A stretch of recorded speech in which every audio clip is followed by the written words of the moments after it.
up the study of mental science.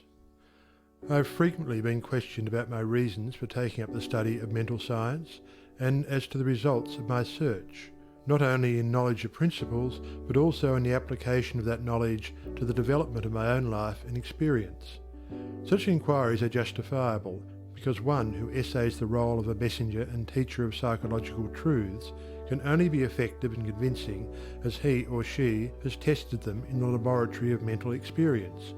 This is particularly true in my case, as the only personal pupil of Thomas Troward, the greatest master of mental science of the present day, whose teaching is based upon the relation borne by the individual mind toward the universal creative mind, which is the giver of life, and the manner in which that relation may be invoked to secure expansion and fuller expression in the individual life. The initial impulse toward the study of mental science was an overwhelming sense of loneliness. In every life there must come some such experiences of spiritual isolations as, at that period, pervaded my life. Notwithstanding the fact that each day found me in the midst of friends, surrounded by mirth and gaiety, there was a persistent feeling that I was alone in the world. I had been a widow for about 3 years, wandering from country to country, seeking for peace of mind. The circumstances and surroundings of my life were such that my friends looked upon me as an unusually fortunate young woman.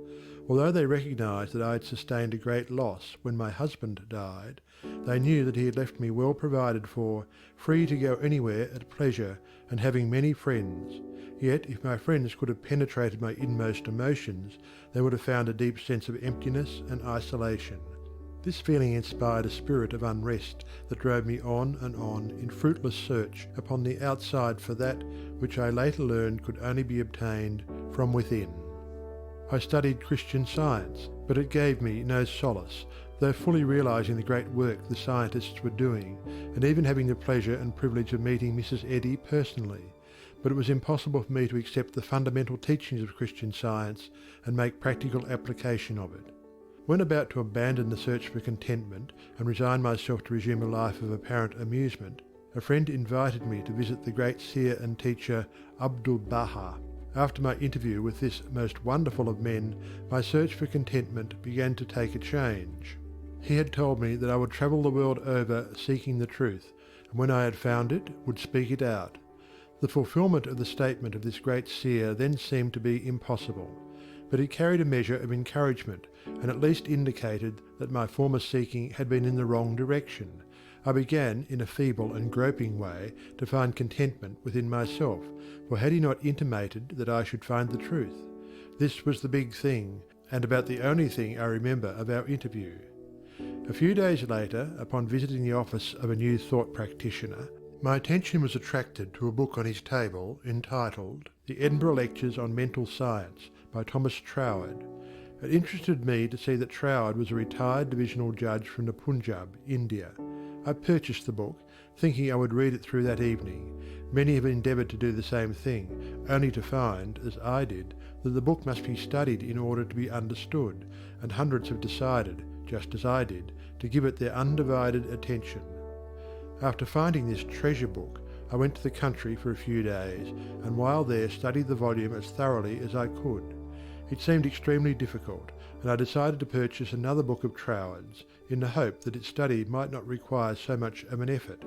Upon inquiry I was told that a subsequent volume, The Door Lectures, was much the simpler and better of the two books.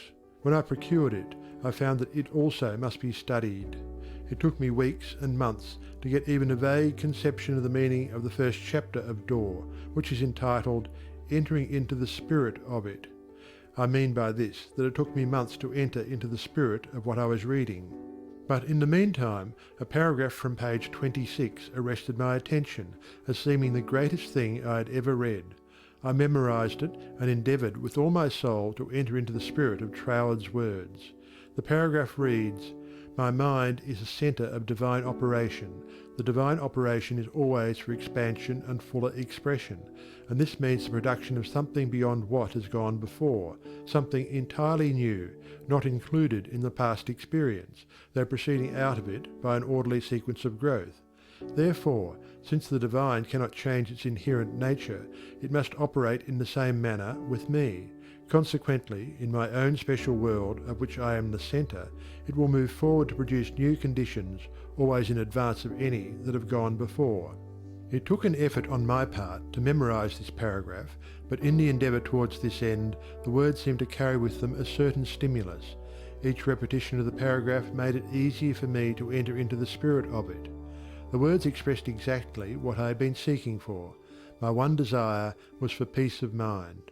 I found it comforting to believe that the divine operation in me could expand to fuller expression and produce more and more contentment. In fact, a peace of mind and a degree of contentment greater than I had ever known. The paragraph further inspired me with deep interest to feel that the life spark in me could bring into my life something entirely new. I did not wish to obliterate my past experience, but that was exactly what Troward said it would not do. The divine operation would not exclude my past experience, but proceeding out of them would bring some new thing that would transcend anything that I had ever experienced before. Meditation on these statements brought with it a certain joyous feeling. What a wonderful thing it would be if I could accept and sincerely believe, beyond all doubt, that this one statement of Troward's was true. Surely the divine could not change its inherent nature, and since divine life is operating in me, I must be divinely inhabited, and the divine in me must operate just as it operates upon the universal plane. This meant that my whole world of circumstances, friends and conditions would ultimately become a world of contentment and enjoyment of which I am the centre. This would all happen just as soon as I was able to control my mind, and thereby provide a concrete centre around which the divine energies could play.